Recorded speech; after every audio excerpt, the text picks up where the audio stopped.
I am not a god. In the sense that I can tolerate exploitation, oppression, and repression, my worshippers know freedom ain't free. They know the most potent weapon of control for the oppressor is the mind of the oppressed. They know slavery is not a condition. Slavery is a cult. Human trafficking is a cult.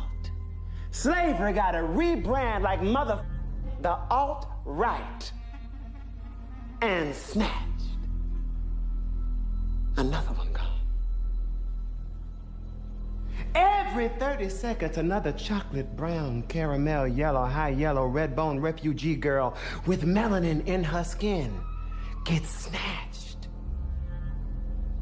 Every 30 seconds.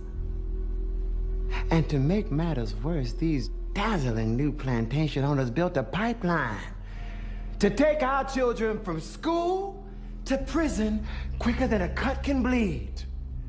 And the lucky ones go from school to the NFL, where they don't even let them niggas take a knee.